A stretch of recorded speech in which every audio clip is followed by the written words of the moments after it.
ख्रिस्त में प्रिय भाइयों और बहनों, आने वाला रविवार हम लोग ख्रिस्त राजा पाठ मनाएंगे और इस पाठ को हम लोग पूनम विधि का आखिरी सप्ताह में आखिरी रविवार में हम लोग बनाते हैं।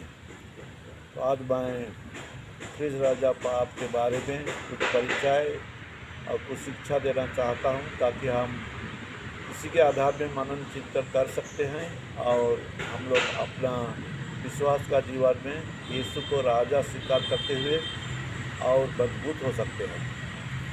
सबसे पहले ये सवाल हो सकता है कि ये पर्व का शुरुआत कब हुआ। इतिहास पुस्तक अर्थात मंडी का इतिहास पुस्तक पढ़ने से हम लोगों को मालूम पड़ता है ये पर्व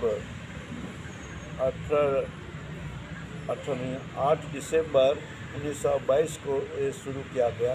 उस समय का संत पापा पियूस 11वां के जरिए से। और इसका बैकग्राउंड कहेंगे चाहे इसका प्रसंग कहेंगे, हम लोग जानते हैं दुनिया में 1914 से 1918 तक प्रथम विश्व लड़ाई हुआ था और लड़ाई के बाद में दुनिया में परिस्थिति ऐसा था कि बहुत लोग उदास थे, हताश निराश थे और उसी समय भी हम लोग देखते हैं एक रकम से शांति का वातावरण का अभाव था और संत पापा इसको घोषणा करके यही बताना चाहते थे कि आध्यात्मिक तौर से जब विश्वास का जीवन में प्रभु यीशु को जब हम स्वीकार करते हैं एक राजा का हिसाब से, तो हम लोग अपना दिल में, कलीसिया में, समाज में शांति पाएंगे। तो इसीलिए हम लोग देखते हैं इस बात का शुरुआत हुआ और उसके बाद में भी हम लोग देखते हैं अलग अलग देश में, विशेषकर यूरोप में रशियन रेवोल्यूशन शुरू हुआ और जर्मनी में भी एक रकम से नाजी लोगों का प्रभाव ज़्यादा था। इटाली में भी फासिस्ट लोगों का प्रभाव था मुसोलिनी का अगुवाई से। इसे हम लोग देखते हैं। इसलिए सबों का चाहे दुनिया के अगुवाई करने वालों का सोच था कि कैसे दुनिया में शांति आए और ये पर्व लोगों के मन में एक आश्वासन, शांति और दिलासा देने के लिए एक अच्छे कदम था। तो ये पाप के आधार में हम लोग इसका बैकग्राउंड यही कहेंगे, लेकिन अभी हम लोग समझते हैं पूजन विधि के आधार में।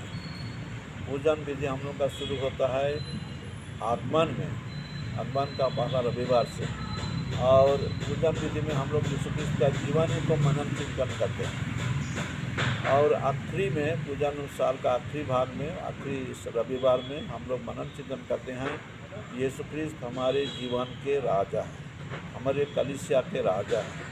इसलिए पाठ जो रहता है उस दिन का पाठ हम लोग सुनते हैं यीशु क्रिस्त दुनिया का राजा हैं, परंतु वे अपने पुनरुत्थान से दुनिया को, पाप को, शैतान को जीत पाए थे। उसी को याद करते हुए हम लोग मनन चिंतन करते हैं और यीशु क्रिस्त को अपना जीवन का, अपना दिल का राजा मानते हैं और इसलिए हम लोग जय जयकार करते हैं यीशु क्रिस्त का राजा। चाहे हम लोग कहते हैं उनका जो पावर चाहे डोमिनियन सबों के ऊपर है, ऐसे सोच करते हैं और उसी दिन हम लोग जय जयकार करते हैं। हम लोग कहते हैं यीशु राजा की जय, दाऊद के बेटा की जय, शांति की राजा की जय। ऐसे हम लोग स्लोगान करके प्रोसेसन करते हैं, साक्षी देते हैं यीशु क्रिस्त के बारे में और हम लोग ये नहीं सोचेंगे कि यीशु क्रिस्त सब कोई एरिया का राजा है, वैसा नहीं है। लेकिन जो विश्वास करते हैं, चाहे जो यीशु क्रिस्त को ग्रहण करते हैं, उनका दिल में, मन में उनका शिक्षा, उनका कहेंगे जो उत्साहित होने का वचन है, उसको हम ग्रहण करने से हम यीशु क्रिस्त को राजा स्वीकार कर सकते हैं। तो आज मैं यही तैयारी के हिसाब से जो हम लोग इस राजा पाठ मनाएंगे, कोई लोग एक दिन आगे मनाते हैं, शनिवार शाम को, कोई लोग इतवार को मनाते हैं, कोई सुबह, कोई शाम को, कोई दूसरे गुलाब भी मनाते हैं। लेकिन ये पर्व जो है हम लोग के लिए विश्वास का घोषणा करना और विश्वास के दूसरों को साक्षी देने का पर्व है। तो मैं सबों को शुभकामना देता हूँ।